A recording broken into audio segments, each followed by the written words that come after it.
we'll be talking to the folks behind Legacy Counseling Center and all the wonderful work they're doing in our community. That's just ahead.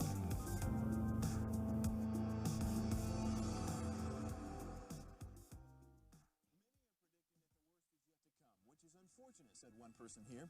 Until now, they've enjoyed the reputation of being the nation's icebox. Watched a burglar in his home this morning by webcam. As a journalist of over 25 years, stories are what make my world turn. Reporting live from the Dallas newsroom tonight, Jeff Crilley, Fox 4 News. But in 2008, I took the jump from my familiar life and started a PR firm from my home. We're talking about anyone with a camcorder like the one I'm using becomes a television network. We started slowly growing the company, and we now have over 100 clients, and we've branched into the world of live digital broadcasting. I now own 8 different TV studios and have a huge team. And the stories that I now get to share are sometimes the most important of my life.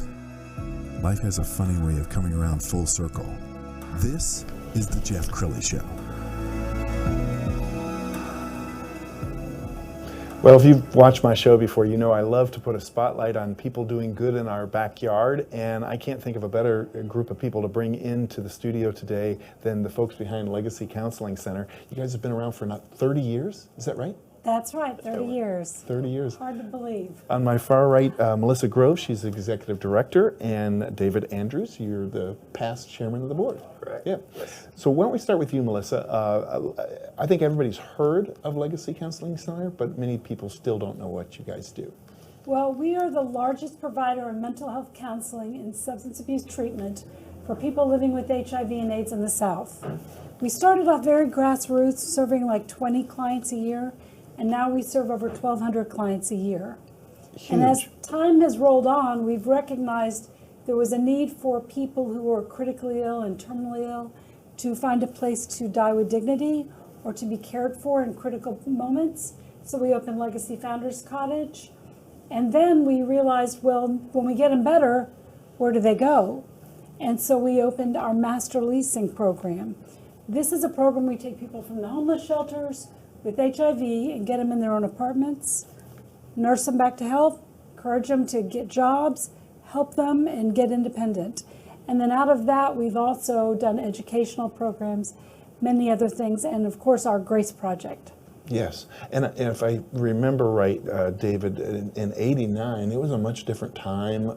There was not a lot that we knew about the disease. And that's when Legacy was founded, was in '89, and people were dying. They're living with HIV thanks to the medications and things now. But at that time, and that's kind of when I was coming out of high school in the late '80s and saw a lot of that and was involved in the community and kind of wanted to get involved in some of the aid services organizations. And you were telling me before the show that one of the reasons why you really spend time here is because so much of the money goes straight to the people who need it. Yes, it's very true. I think 89 cents of every dollar, only 11 cents. If you donate $1, 89 cents go to the programs of Legacy. I was involved in many ASOs from DIFA and Black Tie Dinner, AIN, and Legacy, and I really didn't see anyone make the money go further than Legacy, and that's much thanks to this lady, Melissa, so I got very involved with Legacy. We have a very dedicated staff, and we have wonderful volunteers like David. David really helps us, achieve our goals, and so many supporters in the community come through for us, and that does make it possible for us to stretch the money. So many wonderful volunteers putting in a lot of time and energy, and an amazing staff that really goes above and beyond, for sure. Well, you have a big event coming up, but before we talk about that, I want to roll this video. I am red. I am red. I am red. I am red. I am red. I am red. I am red. I am red.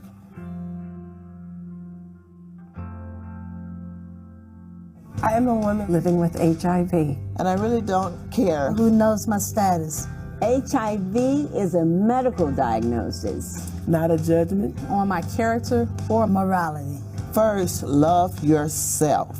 AIDS does not define me. This is not a death sentence. To live a long, healthy life. I have ups and I have downs. I have times where I will cry it out. Learning how to advocate. We have to support each other. We have to love on one another. Responsibility means accountability. I am living my truth. You're not alone. I believe being open about my status. I will encourage others to be open about theirs. If you are a woman living with HIV and are open about your status, join us. Please join your local World AIDS Day event on December 1st to show that you are red. You are red. You are red. You are red. You are red. Very nice. And Melissa, you wrote that. Yes, you know, we were having so many women call us for counseling, and they were really distressed. They felt like they were the only woman living with HIV, and now 1 in every 4 new diagnoses are women. And so women were very isolated. So we developed #IamRed for women who are open about their status. And that's not an easy thing to do. But for women who are open, to be open about it, encourage other positive women to know they're not alone in all of this, because it is very scary and it's a very stigmatized disease. So this is a really wonderful way. So we encourage women to post videos, #IamRed, on Facebook, on YouTube, on TikTok, and we also encourage them to wear red scarves on the local World AIDS Day event, so people will know that they are positive and they are okay. Okay, we've got an event coming up. When is it? This weekend. First time virtual. Tell me about the event. Yes, well, every year for 21 years, we've done a 3-day conference for women in person here in Dallas, Texas. This little side project is now like this huge thing. It's the largest conference in the world for women living with HIV. And we do it right around the corner at the Weston Park Central. We were all set to do it in March, and guess what happened? We had to cancel it. So what we did instead is we decided to make lemonades out of lemons, and we are doing it virtually. Terrifying, but we're doing it virtually, and it's Friday, Saturday, Sunday, and this year, because it's virtual, we're opening it up to any human who is interested. Cool. If they go to legacygraceproject.org, you can register for the conference and watch all the programming and jump in and out for whatever looks interesting. David, did you guys have to change any of your protocols at all when COVID-19 hit? Well, lots of protocols changed as far as, especially the counseling that we do on site on McKinney Avenue. You could probably talk about that a little bit better. Yes, what changed with COVID? Within a week, we converted the entire agency to telehealth. It's something I've always been wanting to do, but nothing like necessity to get you cracking. So we converted to telehealth, and again, we are looking at the positive side of things. This is opening up counseling to so many people who maybe were scared to go seek it out before. Yes. So, and obviously with our homeless housing program, we have been focusing on bringing in food and medicines, making sure they have what they need to limit their exposure out in the world. And all of our programs, obviously, it's been tough on our clients and staff at Legacy Founders Cottage because they are locked down just like a nursing home is. So it's been very, very challenging, and boy, I really appreciate and respect our staff because they are going through the same stress you and I are going through, and they're caring for patients and not missing a beat. I mean, we really have to hand it to the frontline workers, and that's what we have at Legacy. Absolutely, true heroes. We also have some pictures that we want to share, and I'll have Melissa describe what we're looking at. This is one of the many community fundraisers for Legacy and other organizations. We really depend on other people because we don't want to spend our money raising money. Other groups raise money and donate it to us. And that's been challenging this year because people can't do events. So we are having a very challenging fundraising year. We've lost $250,000 in fundraising. Wow. And that's events that we can't do, and events others like this can't do for us. David, talk about some of the special women that you meet. I mean, I love the word positive because that really describes the emotions of the women that come your way. Well, in Positivity and the Grace Project, so Positivity is a brunch that raises money specifically for the Grace Project for HIV positive women. I think you've attended that. Yes, I sure We had have. Leanne Yeah. Locken, That's right. who's donated a lot of her time and actually had it on the Real Housewives of Dallas I remember. That was for a the great time episode. that you went. But, and that got us a lot of attention. But it's an amazing program, really, because, I mean, there's a million programs for HIV-positive men, but almost nothing for women. You know, and they don't feel comfortable going to those same programs and the same conferences and things like that with men. So it grew out of kind of a need and has become the largest conference in the world. Do you find, Melissa, that there's still kind of a misconception when you tell people that you're helping women with AIDS, that people say women get AIDS? First of all, a lot of people are surprised that women can get HIV, which always shocks me. I mean, HIV is the only disease where some people think it's cured and some people think you die instantly. And everything in between, there's so many misconceptions.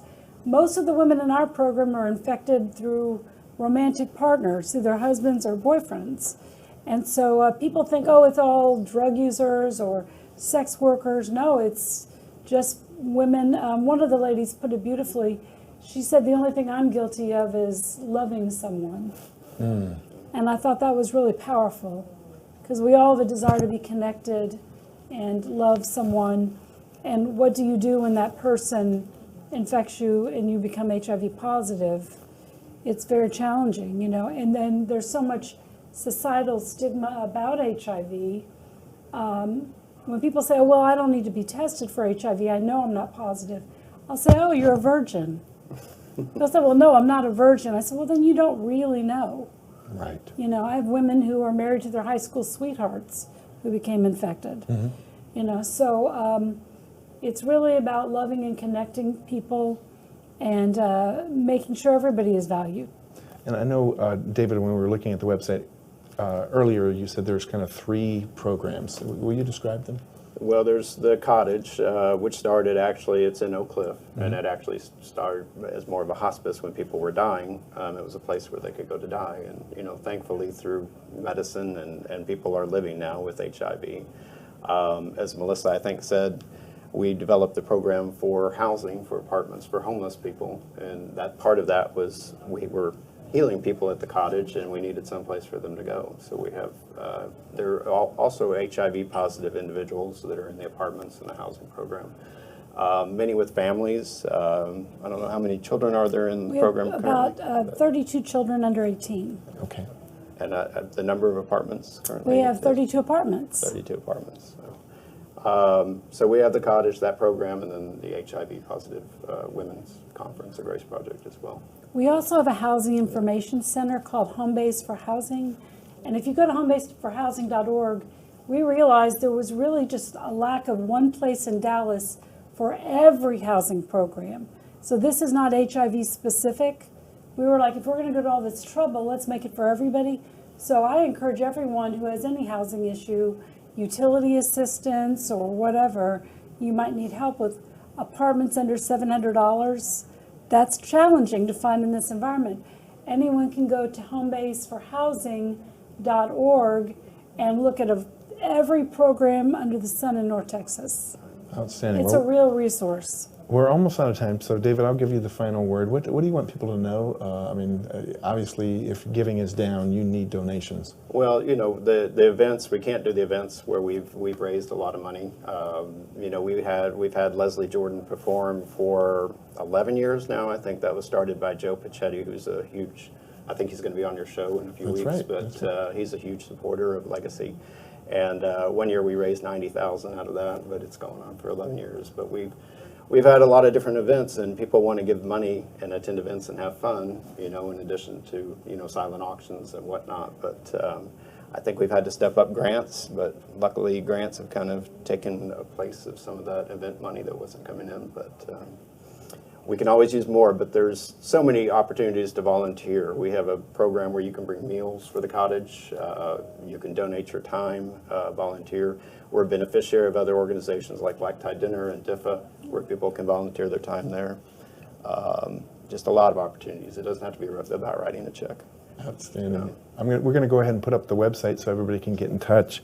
It's legacycares.org, and through that you can navigate to the different websites and make sure and give generously this weekend.